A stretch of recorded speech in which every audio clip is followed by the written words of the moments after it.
Hi అండి, good morning, నమస్తే. How are you?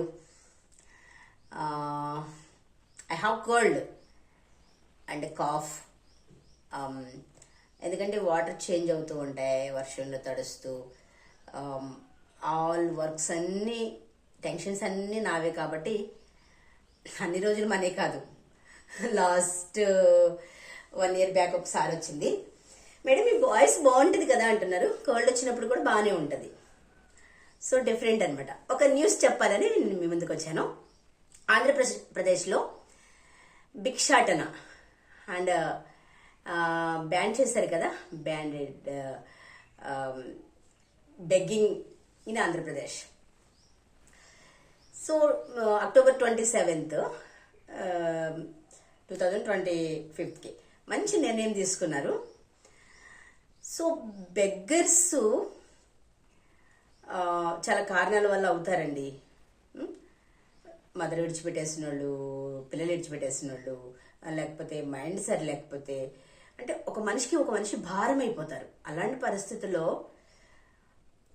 వాళ్ళు చచ్చిపోవడానికి కూడా ధైర్యం లేక బెగ్గర్స్గా మారిపోతూ ఉంటారు. చాలామంది న్యూస్ చెప్పేటప్పుడు న్యూస్ ఛానల్ కింద నేను కామెంట్లు చూశాను. మనం అప్రిషియేట్ చేయాలి, మంచి నిర్ణయం తీసుకున్నారు. బట్ ఒక మనిషిని ఆ పూర్ పరిస్థితి నుంచి, ఒక్క ఫ్యామిలీనే మనం బయటపడేయలేం కదా. ఇంత సొసైటీలో బెగ్గర్స్ ఎంతమంది ఉన్నారు, ఎలా బయట వేయగలరో చూద్దాం. అందరికీ పునరావస్థ ఎలా కల్పించగలరో చూద్దాం, మనం వెయిట్ చేసి. సో ఎందుకంటే వాళ్ళు ఎవరికి భారంగా లేరండి పాపం. ₹1 ఇస్తే తీసుకుంటారు, ఎవరైనా ఫుడ్ పెడితే తీసుకుంటారు. కొన్ని రిచ్ ఫ్యామిలీస్ ఉంటాయి, వాళ్ళు బర్త్డే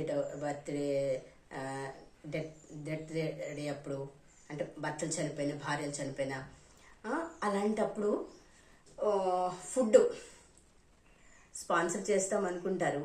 తీసుకెళ్ళి అనాథ హాస్టల్లో మిగిలిపోయిన తీసుకెళ్ళి వాళ్ళకి ఇస్తూ ఉంటారు. ఫుట్పాత్ మీద పడుకున్న వాళ్ళకి చక్కగా ప్రమోట్ చేస్తూ ఉంటారు. అలాంటప్పుడు ఇంకా వాళ్ళు ఎవరికి ఇబ్బంది కలేదు. అయితే నేను కామెంట్లో ఒక కామెంట్ చదివాను. ట్రాన్స్జెండర్లు ₹10 ₹20 ఇస్తేనే వెళ్తారు, దౌర్జన్యం చేస్తారు. వీళ్ళు అలా చేయరండి పాపం. ఎవరైనా ప్రేమతో ఇస్తే బట్టలైనా ఏదైనా సరే, కానీ వాళ్ళకి మేలు జరిగితే పర్వాలేదు. కానీ అనవసరంగా ఈ చట్టం తీసుకొచ్చి వాళ్ళందరినీ, వాళ్ళు బెగ్గర్సే, అడుక్కునే వాళ్ళే, కానీ ఎవరో ప్రేమతో ఫుడ్ ఇస్తేనే కదా తినేసి బ్రతుకుతున్నారు. వాళ్ళకి స్థిరాస్తులు ఉండవు కదా. కానీ ఈ చట్టం వల్ల ఎంతవరకు మార్పు వస్తుందో చూడాలి. ఇప్పుడు మన భారతదేశాన్ని ఎవరు అడుక్కునే వాళ్ళు, ముష్టోళ్ళు లేకుండా చేయాలని ఒక సంకల్పం మంచిదే. కానీ అది ప్రజలకి, చాలా మంది బెగ్గర్స్ ఉన్నారండి, వాళ్ళందరికీ న్యాయం జరిగితే పర్వాలేదు. కానీ అటు వెళ్ళలేక ఇటు వెళ్ళలేక, ఏదో సామెత ఉంది కదా, ముందుకెళ్తే నెయ్యి వెనక్కొస్తే గొయ్యి, ఇంటి కూడు బంతి కూడు చెడనట్టుగా వాళ్ళ లేకుండా మన ప్రభుత్వం అన్ని సక్రమంగా చేస్తే వాళ్ళందరికీ పునరావాసం కల్పించి, స్వగృహాలు ఇచ్చి, స్థలాలు ఇచ్చి అన్నీ చేస్తే బాగానే ఉంటుంది. వెయిట్ చేసి చూద్దాం. ఓకేనా? ఓకే, వన్ థింగ్, కాల్ చేసినా కూడా నా వాయిస్ బాగానే ఉంటుంది. ఇంకొక పాట కూడా పాడుకుందాం, చిన్నది. ఎవరు చూపించలేని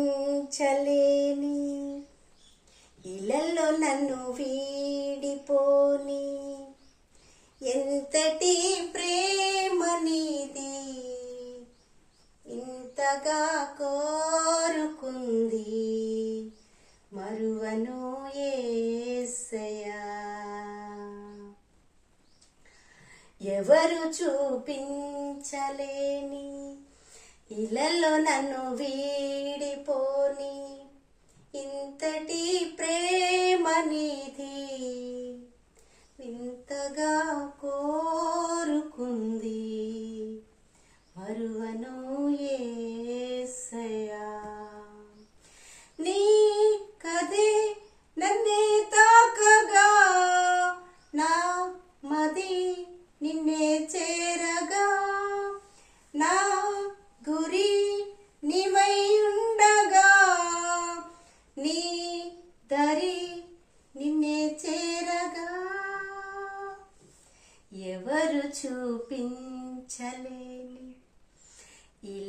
నన్ను వీడిపోని ఎంతటి ప్రేమ నీది ఇంతగా కోరుకుంది మరువను యేసయ్యా.